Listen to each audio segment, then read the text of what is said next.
أعوذ بالله من الشيطان الرجيم. بسم الله الرحمن الرحيم. فمن أظلم ممن افترى على الله كذبا أو كذب بآياته إنه لا يفلح المجرمون. صدق الله العظيم. سبحانك لا علم لنا إلا ما علمتنا إنك أنت العليم الحكيم. فمن پس کون اظلم و زیادہ بڑا ظالم ہے ممن اس سے جس نے افطرا گڑا اللہ پر کذبا جھوٹ او یا کذبا جھٹلایا بیااتی ہی اس کی آیات کو انہو یقیناً لا یفلح فلا نہیں پائیں گے المجرمون مجرم لوگ. نبی اکرم صلی اللہ علیہ وسلم کو تعلیم دی گئی کہ وہ لوگ کہ جو قرآن کے بارے میں شکوک اور شبہات کا شکار ہیں، کبھی یہ بات کہتے ہیں کہ اس قرآن کی بجائے کوئی اور قرآن لے آؤ، کبھی یہ بات کہتے ہیں اس قرآن کے اندر ترمیم کر دو، کبھی یہ بات کہتے ہیں کہ آپ صلی اللہ علیہ وسلم نے قرآن اپنی طرف سے تصنیف کیا ہے اور اللہ کی طرف منسوب کر دیا ہے اپنی بات کا وزن بڑھانے کے لیے. اور کبھی یہ بات کرتے ہیں کہ آپ صلی اللہ علیہ وسلم یہ قرآن کسی سے سیکھتے ہیں، تو آپ صلی اللہ علیہ وسلم سے فرمایا گیا کہ ان لوگوں کے سامنے یہ بات رکھ لیجئے کہ تھوڑا سا اس بات کی پر غور کر لیں کہ لوگوں، اگر میں نے اس قرآن کو اپنی طرف سے لکھا یا کسی بندے سے سیکھا اور پھر اس کی طرف کو اللہ کی طرف منسوب کر دیا کہ اللہ نے نازل کیا میرے اوپر اور اللہ نے مجھے نبی بنایا، تو پھر تو میں ظالم ہوں گا، گناہ گار ہوں گا، نعوذ باللہ مجرم ہوں گا.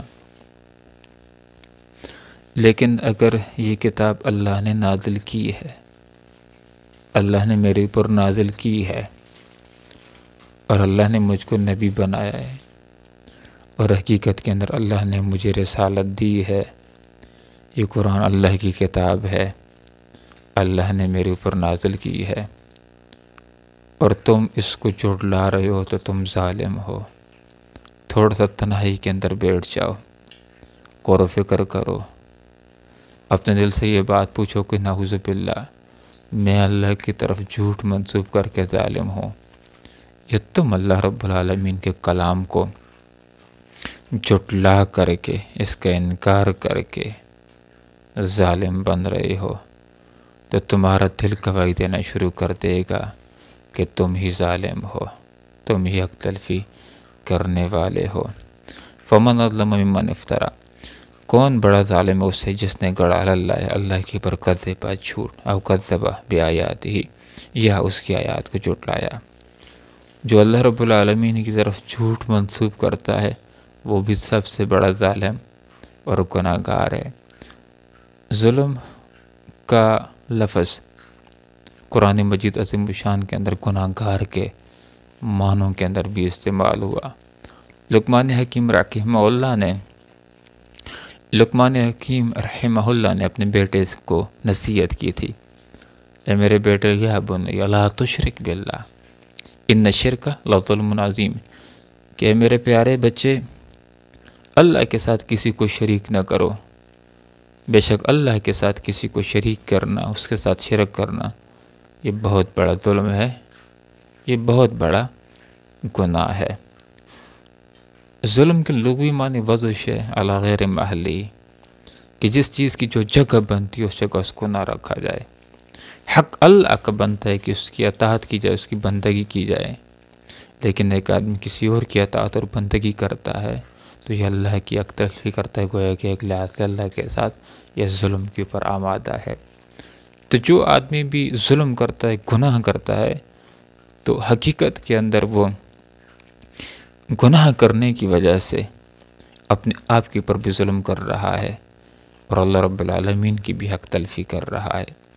اپنے ساتھ تو اس طرح ظلم کر رہا ہے کہ حق اس جسم کا بنتا تھا کہ اللہ کی اطاعت کر کے اس جسم کو جنت کا مستحق بناتا، لیکن گناہ کر کے، اللہ کی کتاب کا انکار کر کے، اللہ کے اوپر جھوٹ منسوب کر کے اپنے آپ کو جہنم کا ایندھن بنا کر اپنے آپ کے اوپر ظلم کر رہا ہے، اور اللہ رب العالمین کی طرف جھوٹی باتوں کو منسوب کر کے اللہ رب العالمین کے ساتھ بھی ایک لحاظ سے ناانصافی کے اوپر یہ آمادہ ہے۔ اللہ کا حق بنتا ہے کہ اس کی بات کو تسلیم کیا جائے، لیکن اللہ رب العالمین کے حق کو تسلیم نہیں کرتا، اس کی بات کو تسلیم نہیں کرتا، تو ایک لحاظ سے اللہ کی حق تلفی کرنے کے اوپر آمادہ ہے۔ تو ان آیات بینات کے اندر سے ہمارے سامنے یہ بات آ جاتی ہے کہ وہ آدمی جو جھوٹا نبوت کا دعویٰ کرتا ہے اور یہ بات کہتا ہے کہ اللہ نے مجھ کو نبی بنایا ہے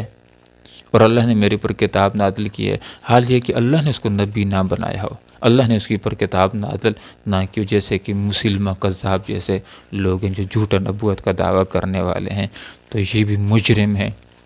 یہ بھی ظالم ہیں، یہ بھی گناہ گار ہیں۔ اور ایک آدمی جو اللہ رب العالمین کے کلام کے ترجموں کے اندر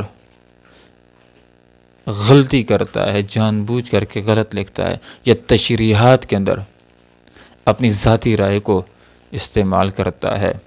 اور تحریفات کرتا ہے، وہ بھی مجرم ہے۔ اللہ رب العالمین نے فرمایا انہ لا یفلح المجرمون، یہ مجرم فلاح نہیں پائیں گے۔ اور وہ آدمی مجرم ہے کہ جو اللہ کی کتاب کا انکار کر دے۔ کتاب قرآن اللہ رب العالمین نے نازل کی ہے،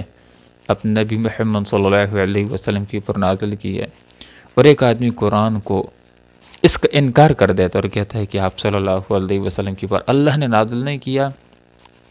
آپ صلی اللہ علیہ وسلم نے اپنی طرف سے قرآن کو لکھ لیا یا کسی انسان سے سیکھ لیتا ہے، تو یہ آدمی بھی مجرم ہے کہ جو اللہ کی کتاب کا انکار کر دیتا ہے، اس کو جھٹلا دیتا ہے۔ تو اللہ رب العالمین نے فرمایا انہ لا یفلح المجرمون، یقیناً جو مجرم لوگ ہیں جب تک کہ اپنی اصلاح نہ کر لیں، اپنی غلطی کو درست نہ کر لیں، حق راستے کی طرف آ نہ جائیں، لا یفلح، یہ فلاح نہیں پائیں گے۔ وہ آدمی مجرم ہوتا ہے کہ جو یہ بات کہہ دے کہ یہ بات اللہ رب العالمین نے قرآن میں ارشاد فرمائی ہے، حال یہ کہ وہ بات قرآن کے اندر موجود نہ ہو، محض اپنی بات کا وزن بڑھانے کے لیے بات کہہ دیتا ہے کہ اللہ نے قرآن میں فرمایا، تو یہ آدمی بھی ظالم ہے، یہ بھی مجرم ہے، یہ بھی گناہ گار ہے۔ اسی طرح وہ آدمی بھی ظالم، مجرم اور گناہ گار ہے کہ جو اپنی بات کا وزن بڑھانے کے لیے اپنی طرف سے ایک بات کہتا اور کہتا ہے کہ اللہ کے رسول نے ارشاد فرمایا، حال یہ کہ وہ بات اللہ کے رسول صلی اللہ علیہ وسلم نے ارشاد نہیں فرمائی، تو یہ آدمی بھی ظالم ہے، مجرم ہے، گناہ گار ہے۔ آپ صلی اللہ علیہ وسلم کا ارشاد اقدس ہے کہ جس نے میرے اوپر جھوٹ منسوب کیا، مفہوم یہ کہ ایک بات جو میں نے ارشاد نہیں فرمائی اور کسی نے میری طرف سے منسوب کر دیا، تو وہ اپنا ٹھکانہ جہنم کے اندر بنا لے۔ محترم دوستو، ان آیات بینات سے ہمارے سامنے یہ بات آ جاتی ہے